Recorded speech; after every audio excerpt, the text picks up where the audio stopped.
네, 수요일 날에는요, 우리 열왕기하를 순서로 보고 있습니다.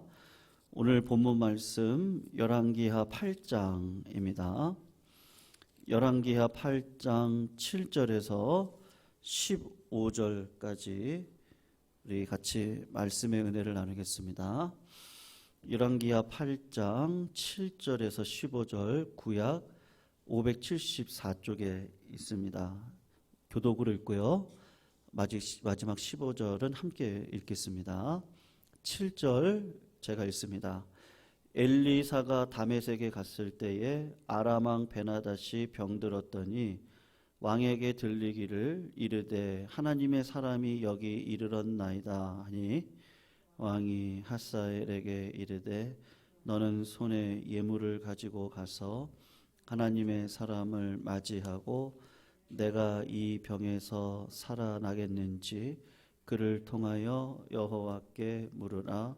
하사엘이 그를 맞으러 갈새 다메섹의 모든 좋은 물품으로 예물을 삼아 가지고 낙타 40마리에 싣고 나아가서 그의 앞에 서서 이르되 당신의 아들 아람 왕 베나닷이 나를 당신에게 보내 이르되 나의 이 병이 낫겠나이까 하더이다 하니 엘리사가 이르되 너는 가서 그에게 말하기를 왕이 반드시 나으리라 하라. 그러나 여호와께서 그가 반드시 죽으리라고 내게 알게 하셨느니라 하고 하나님의 사람이 그가 부끄러워하기까지 그의 얼굴을 쏘아 보다가 우니 하사엘이 이르되 내 주여 어찌하여 우시나이까 하는지라. 대답하되 내가 이스라엘 자손에게 행할 모든 악을 내가 알미라. 내가 그들의 성에 불을 지르며 장정을 칼로 죽이며 어린아이를 맺히며 아이벤 부녀를 가르리라 하니 하사엘이 이르되 당신의 개같은 종이 무엇이기에 이런 큰 일을 행하오리까 하더라. 엘리사가 대답하되 여호와께서 내가 아람 왕이 될 것을 내게 알게 하셨느니라 하더라. 그가 엘리사를 떠나가서 그의 주인에게 나아가니 왕이 그에게 묻되 엘리사가 내게 무슨 말을 하더냐 하니 대답하되 그가 내게 이르기를 왕이 반드시 살아나시리이다 하다이다 하더라. 같이 읽습니다. 그 이튿날에 하사엘이 이불을 물에 적시어 왕의 얼굴에 덮음에 왕이 죽은지라. 그가 대신하여 왕이 되니라. 아멘. 여러분, 역사라고 하는 단어를 그 영어로 표현하면은 히스토리라고 이야기를 하거든요. HIS 그 다음에 플러스 스토리 STORY예요. 그래서 역사라는 말을 그분의 이야기로 표현을 할 수 있거든요. 그러니까 그 일반 계시 속에서 영어로 역사 그렇게 하면 외국 사람들은 아 하나님의 이야기구나 이제 이렇게 알아요. 그래서 오늘 저희가 좀 얘기를 하고 싶은 게 뭐냐 하면 하나님이 세상의 역사와 믿는 자의 역사를 끌어가시는 주인이시다. 이게 오늘 설교의 주제입니다. 그런데 눈으로 보면 어떻습니까? 사람은 마음을 보기보다는 외모를 보기가 더 쉽기 때문에 사람이 이 역사를 끌어가고 있는 것처럼 보입니다. 특별히 정치적인 힘을 가지고 있는 권력자들이나 아니면 지혜자들이죠. 아니면 군사력을 가지고 있는 막강한 나라들이 역사를 끌어가는 것처럼 보이고 때로는 그 민중의 힘이요. 국민들이 나라를 끌어가는 것처럼 보이기도 하는데 성경을 보시면 세상의 모든 것들을 역사하시는 분은 누구냐? 그러면 하나님이다. 그렇게 이야기를 하고 있습니다. 오늘 본문이 이것을 분명하게 증거를 하고 있는데 엘리사가 다메섹에 갔다고 하거든요. 왜 갔는지는 분명하지 않는데 추측을 해보면 성령의 음성과 임재를 따라서 순종해서 다메섹으로 갔을 겁니다. 그리고 무엇보다도 찾아보지 마시고요. 열왕기상 19장을 가서 보시면 15절에 엘리야가 호렙산에 갔다가, 그러니까 그 아합의 그 우상을 숭배하는 선지자들 850명과 함께 갈멜산 전투를 엘리야가 벌이거든요. 그리고 난 다음에 승리를 해요. 그 다음에 조심해야 됩니다. 항상 제가 성경 공부 때 말씀드렸는데, 저도 들은 얘기인데, 등산 암벽 등산을 하시는 분들이 정상에 올라가면 꼭 하는 일이 있어요. 뭐를 하냐면 깃발을 꽂죠. 사진을 찍습니다. 그리고 정상에서 도취돼 가지고 그 위에 머물러 있으면 어떻게 되죠? 죽어요. 네, 죽습니다. 정상을 올라갔다가 빨리 내려오셔야 돼요. 빨리 내려가야 됩니다. 영적으로도 마찬가지인데, 하나님 우리들에게 영적인 승리를 주실 때가 있거든요. 그러면 빨리 내려오셔서 하나님 앞에 무릎을 꿇으셔야 돼요. 그러니까 그렇지 않으면 우리가 지속적인 승리의 삶을 살아갈 수가 없어요. 엘리야가 큰 승리를 거뒀어요. 그럼 하나님이 이 땅을 주관하시니까 야, 이젠 살맛나는 세상이 되겠지? 그렇게 생각을 했는데 하나님의 계획은 또 틀리단 말이에요. 시간을 두고 아합도 구원하길 원하시는 하나님 아버지의 마음이 있거든요. 그를 살리고 싶은 마음이 있으니까 유예를 합니다. 심판하지 않으세요. 근데 엘리야가 볼 땐 내가 승리했는데 하나님이 이렇게 하셔야지 라고 하는 승리에 도취되어져 있었거든요. 그렇게 하다 보니까 탈진이 일어났어요. 하나님 원망하는 자리에 가는 거죠.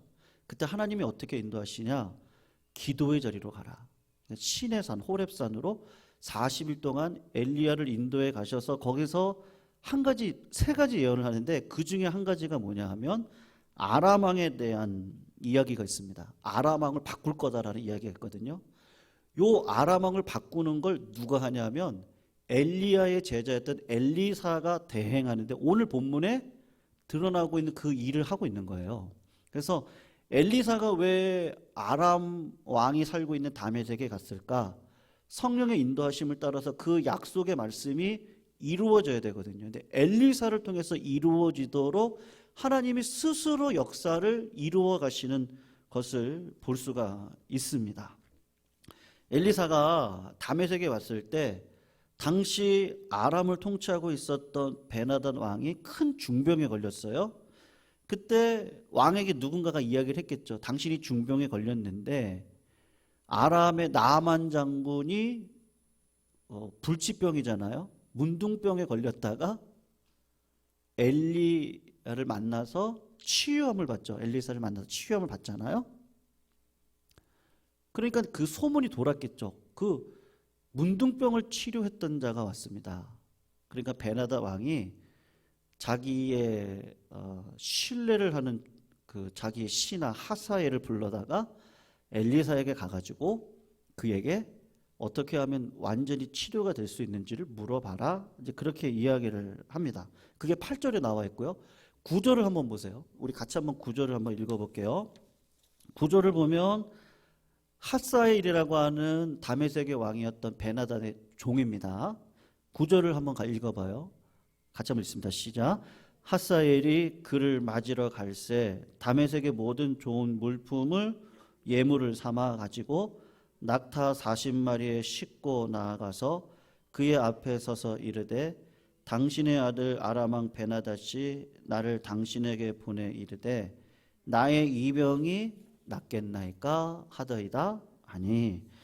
여러분, 하사엘이 왕이 명령한 대로 낙타 40마리에다가 온갖 예물을 신고 삼아서 싣고 엘리사 앞에 나아가서 이제 물어보는 거죠. 이 병이 낫겠습니까? 그렇게 물어봅니다. 그럴 때 엘리사가 뭐라고 대답을 해요? 한번 엘리사가 예언을 하는데 10절을 한번 보세요. 엘리사가 이르되 너는 가서 그에게 말하십시오. 뭐라고 얘기하죠? 왕이 낫겠다. 그렇게 이야기를 하죠. 그런데 그 다음 말이 더 중요해요. 그러나 여호와께서 그가 어떻게 된다 그래요? 죽을 거다. 병은 낫는데 살해당할 거다. 지금 그 이야기를 하는 거죠. 역사를 지금 누가 끌어간다는 걸 자꾸 보여주시는 거예요? 하나님이 끌어간다는 걸 보여주시는 거예요. 그래서 12절을 한번 보세요.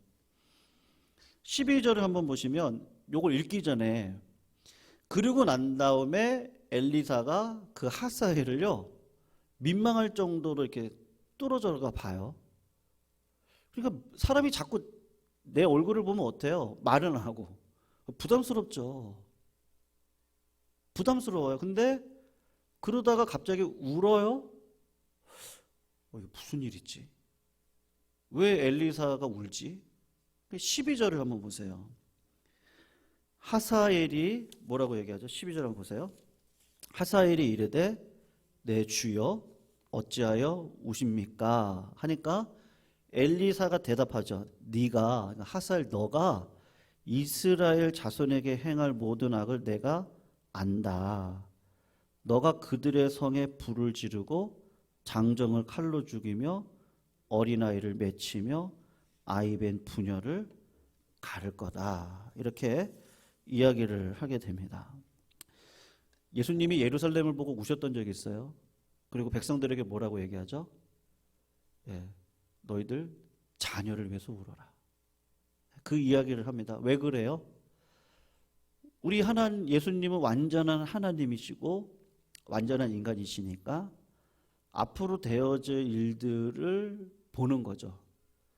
근데 하나님께서 엘리사를 통해서 하나님의 역사를 주관하시는 것을 오늘 두 가지 사건을 통해서 아람 왕 베나닷은 병에서 살아납니다. 하나님 아세요. 그러나 살해당해 죽을 겁니다. 그리고 하사엘 너가 왕이 될 겁니다. 그런데 네가 행할 일을 보니까 북이스라엘 백성들이 우상 숭배에 빠져 있습니다. 그래서 유독 북이스라엘에 영성이 뛰어난 선지자들을 보내요. 유독 보내요. 왜 보내겠어요? 엘리야를 보내고 엘리사를 보내요. 북이스라엘이 죄악에서 돌아오라고 능력 있는 선지자들을 오히려 많이 보냅니다. 근데 말을 듣질 않아요. 여러분,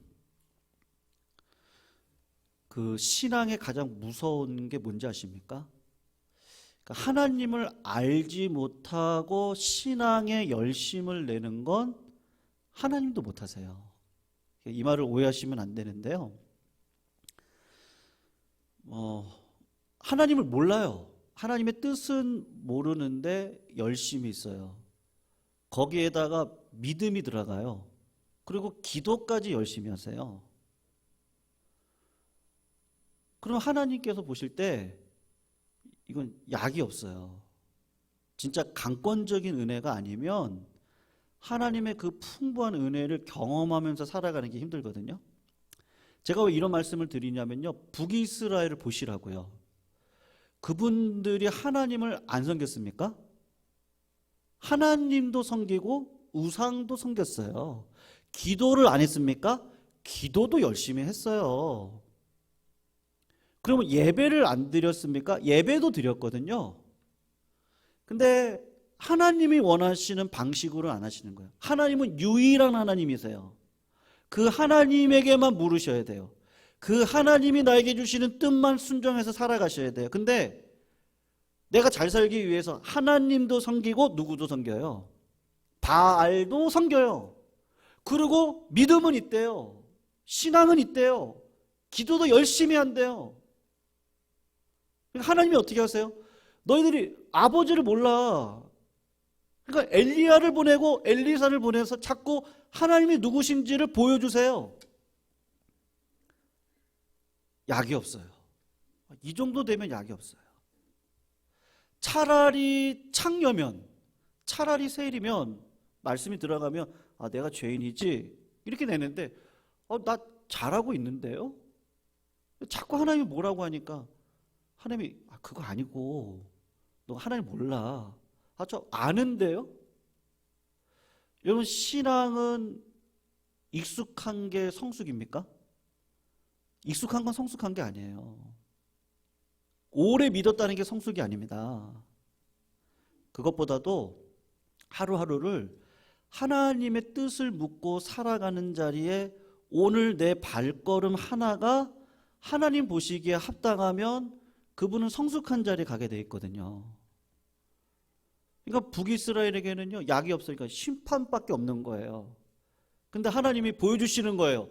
그 심판조차도 하나님의 섭리 가운데 있는데 엘리사를 통해서 하사엘에게 네가 심판을 일으킬 대상이다.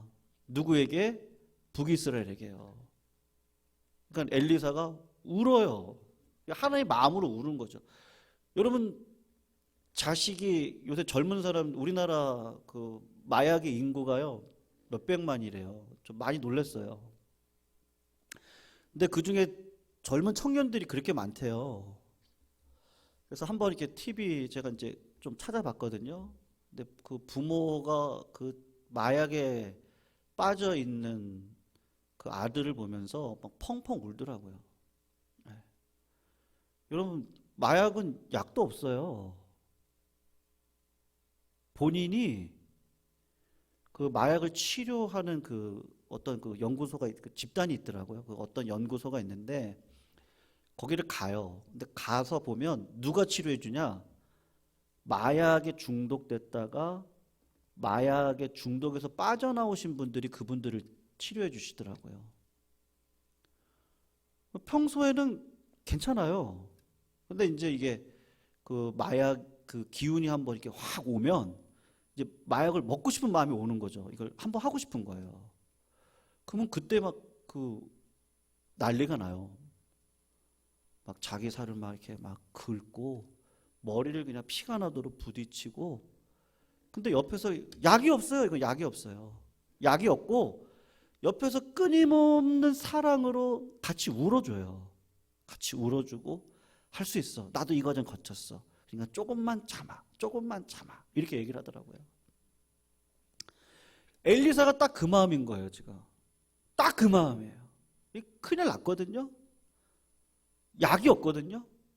이거 내가 참고 내가 죄를 이기고 내가 믿음으로 살아가는 일. 사명은 각자예요. 엘리사가 하나님께서 이거 하나님이 이렇게 가면 심판이 오는데 하사엘이 그걸 할 사람이라는 것까지도 하나님이 알려주시니까 어떻게 해요? 할 수 있는 게 뭐가 있어요? 여러분, 하다 안 되면 뭐예요? 자식들 놓고 기도하다 보면 안 되면 어떻게 해요? 기도하는 거 외에는 뭐가 있어요?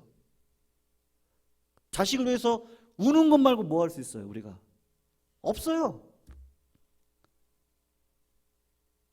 하나님이 해주셔야 되거든요. 그런데 뭐죠? 하나님이 그 심판까지도 허락하시는 거예요. 왜냐하면 살리려고. 그 채찍질까지도 허락을 하시는 거예요. 여러분, 잠언 16장 1절 제가 읽을게요. 마음의 경영은 사람에게 있습니다. 말의 응답은 여호와께 있어요. 그러니까 말씀에 순종은 하는데 응답은 뭐로 받아요? 기도로 받아요. 그걸 놓치시면 안 돼요. 내가 순종하지만 기도하지 않으면 응답 못 받아요. 기도하다가 하나님이 그렇게 나에게 하라고 하셨고 이게 랑데뷰가 돼서 기도하는 가운데 하나님의 역사가 이거였구나, 하나님이 일하시는구나를 기도를 통해서 발견하거든요. 기도를 통해 응답을 받는다고요. 잠언서 16장 3절에 너의 행사를 여호와께 맡겨라. 그리하면 네 경영을 여호와가 이루시리라.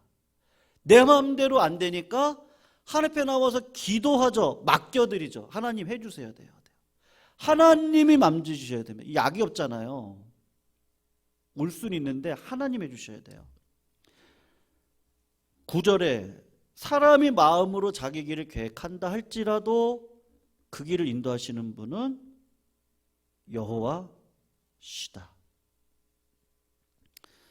이런 일이 있었어요. 아브라함에게. 아브라함하고 언약을 맺어요. 자식이 낳기 전이었거든요. 아브라함이 믿음이 안 생기잖아요. 지금 내 나이가 100세가 돼가는데요. 하나님께서 75세 나를 부르시고는 25년 동안 뺑뺑이 돌리세요. 그리고 말만 하시는 거예요. 하나님이요. 넌 복의 근원이 될 거야. 네 허리에서 나오는 자식을 통해서 내가 복의 근원 삼을 거야. 하나님 역사해 주셔야죠. 하나님이 언약을 맺어요. 그러면서 나를 위해 번제물을 바칠 소를 잡아라. 여러분, 제가 돼지 잡는 얘기 했죠. 수요일날 얘기했었는데 돼지 잡는 것도 시간이 꽤 걸려요. 근데 소를 한 마리 잡는다고 생각해요. 혼자서요. 그 털 다, 예전에 뭐 토치 같은 거 없었을 거 아니에요. 그러니까는 어떻게 했겠어요. 옛날에 장작을 갖다 놓고 떼어가지고 숯불로 만들어서 숯불 위에다가 이 짐승을 올려놓았을 거라요. 그러면 그 숯불 열에서 타거든요. 그러면 칼로 그걸 다 긁어내요. 다 긁어냅니다. 주님이 그걸 시킨 거예요. 그리고 갈라요. 지금은 톱으로 쭉 갈르니까 뼈까지 쫙 갈라지죠. 옛날에 안 갈라지니까 어떻게 하죠? 도끼로 치고 막 해가지고 이걸 딱 갈라내요. 내장 끄집어내고, 내장 끄집어내다가 잘못하다가 칼로 잘못 찌르면요, 내장 터지면 거기서 막 그 이상한 냄새가 나요. 그걸 살살살 해가지고 다 끄집어내고 아마 왼종일 걸렸을걸요? 그 번제를 쪼개가지고 이렇게 놔두라 그래요. 그러니까는 아브라함이 얼마나 피곤했겠어요. 그러니까 졸아요. 근데 하나님이 불이 아브라함과 함께 같이 그 번제단을 사이를 지나가야 되는데 불이 쓱 지나가요. 그러니까 하나님께서 내가 너를 그렇게 하겠다. 내가 한다. 그 이야기를 하시고 그때 무슨 얘기를 하냐면 갑자기 생뚱맞게 이런 얘기를 하세요. 여호와께서 아브라함에게 이르시되 너는 반드시 알아라. 창세기 15장 13절 14절에 나오거든요. 갑자기 주님께서 아브라함에게 무슨 얘기를 하냐면 아니 애도 한테 안 했는데 이삭도 없는데 없는 상황에서 하나님께서 아브라함에게 뭘 예언하시냐면 네 자손들이 이방의 객이 되고 그들을 섬기겠고 그들은 400년 동안 네 자손을 괴롭히리니 그들이 섬기는 나라를 내가 징벌하고 그 후에 네 자손들이 큰 재물을 갖고 나올 것이다. 무슨 얘기예요? 출애굽 얘기를 하고 있는 거예요. 몇 년 전에요? 500년 전에 아브라함에게 하나님께서 너의 자식들이 거대한 민족을 이뤄가지고 애굽에서 나올 것에 대한 이야기를 하고 있어요. 여러분 요셉도 보세요. 여러분 꿈은 내가 꾸고 싶다고 꺼져요? 아니면 꺼지는 거예요? 어제 임복순 권사님께서요. 지금 열심히 기도하고 있는 우리 손자 하나 있거든요. 내일 이제 수능 보는데 지금 좋은 학교를 잘 가길 원해서 기도를 맨날 하고 계시는데 어제 꿈을 꾸셨대요. 어젯밤에. 그젯밤에. 그 손자가 똥통에 그냥 홀라당 빠졌다가 이렇게 끄집어 올렸대요. 저는 꿈 해몽가가 아닌데 목사님 저한테 물어보더라고요. 목사님이시니까 그 꿈이 무슨 꿈이냐고. 그래서 제가 인터넷을 찾아봤죠. 알고는 있는데 그 꿈의 해몽이 뭔지는 알고 있는데 혹시 몰라서 찾아봤죠. 그거 좋은 꿈인데요? 잘 될 꿈인데요? 꿈은 내가 꾸고 싶다고 꾸는 게 아니고 꺼지는 거잖아요. 손자 잘 될 겁니다. 여러분 하나님이 요셉에게 꿈을 주셨죠? 어떤 꿈을 줬어요? 해와 11별이 해와 달과 엄마 아빠죠. 11별은 형제죠. 자기에게 와가지고 절을 하는 꿈을 꿨어요. 그게 17살 때예요. 그때 불렀을 때예요. 그리고 또 하나 꿈을 꾸죠. 내가 세워놓은 볕단이 있는데 형들이 세워놓은 볕단들이 와가지고 자기가 세우는 볕단에다가 절을 하는 꿈을 꿨단 말이에요. 나중에 요셉이 아마 그때 몰랐을걸요. 내가 총리가 된다는 건 몰랐을 거예요. 근데 요셉이 나중에 창세기 마지막 부분에 가면 아버지 야곱이 죽고 형들이 요셉을 노예로 팔았던 형들이잖아요. 그러니까는 이제 우리가 아버지가 죽었으니까 요셉이 우리들을 죽이겠구나 그런 생각을 가지고 요셉한테 가서 그런 얘기를 해요. 무슨 얘기를 하냐면 아버지가 그랬습니다. 생전에 요셉아 형제들에게 은혜를 베풀라고 그랬다고. 그랬더니 똑같아요. 요셉이 어떻게 하죠? 울어요. 오늘 본문하고 비슷해요. 울면서 뭐라 그러죠? 내가 어떻게 하나님의 뜻을 거스르겠습니까? 당신들은 걱정하지 마십시오. 하나님께서 여러분들을 살리기 위해서 나를 앞서 애굽 땅으로 보내셨고 나를 총리가 되게 하셨습니다. 하나님의 섭리 가운데 고난조차도 선한 것으로 바꿔가시는 역사를 미리 보여주셨던 것인데 그거를 언제 깨달았겠어요? 모든 연단의 과정을 거치고 난 다음에 총리가 되고 보서 총리가 될 때도 몰랐겠죠? 언제 알았겠어요? 형들이 와서 엎드려 절할 때 하나님이 역사를 운행해 가시는구나. 우린 자꾸 총리에다 초점을 맞춰요. 그래서 우리 자식들 총리 되게 해달라고 그 얘기가 아니고 왜 요셉이 총리가 돼야 되죠? 아브라함 때 얘기했던 아브라함의 씨에서 나온 이삭이 민족을 이루기 위한 방편은 뭐예요? 애굽 땅에 들어가 거대한 민족을 이루고 살아갈 수 있도록 누가 바람막이 역할을 해준 거예요? 요셉이 바람막이 역할을 해주는 거예요. 하나님이 그것까지도 다 계획하셔서 아브라함에게 얘기를 하신 거고 그리고 요셉에게 꿈으로 보여주셔서 이 땅을 역사해 가시는 분은 누구시다고요? 하나님이시다. 그걸 보여주고 계시는 거거든요. 로마서 8장 28절을 보면 우리가 알거니와 하나님을 사랑하는 자 곧 그 뜻대로 부르심을 입은 자들에게는 하나만 아니면 모든 것이요. 모든 것이 합력하여 선을 이루느니라. 여러분, 하나님께서 성경을 통해서 모든 것들을 다 예언하셨습니다. 그리고 마지막 남아있는 예언 하나 있어요. 그게 뭘까요? 마지막 남아있는 예언 하나 있거든요. 그게 뭐죠? 한번 말씀해 주시겠어요? 그냥 생각나시는 대로요. 예수님과 관련되어진 건데요. 예. 주님이 하늘로 올라가신 그대로 다시 오실 거예요. 그거 하나 지금 남아 있습니다. 하나님은 엘리사를 통해서 북이스라엘이 하사엘을 통해서 받게 될 징계를 미리 예고하시는 거죠. 그러니까 고난은 축복을 과장한 확성기라고 누가 그러셨거든요. 제가 지금 그분이 이름이 정확히 기억 안 나는데 고난은 축복을 변장한 가장한 확성기다 이렇게 이야기를 해요. 하나님이 배열하신 고난이죠. 그러니까 여러분 앞을 보면 절벽인데요. 뒤를 돌아보시면 우리 성도님들의 삶에 그런 것들이 있어요. 한 주간을 한번 보세요. 내 요 여정을 한번 보십시오. 보시면 하나님께서 뭔가 역사해 가시는 그게 있어요. 그게 다 있어요. 근데 그거를 언제 알아요? 기도의 자리에 딱 쓰면 믿음으로 순종하고 기도로 응답받습니다. 믿으시길 축원합니다. 말씀으로 순종하고요. 기도로 응답받아요.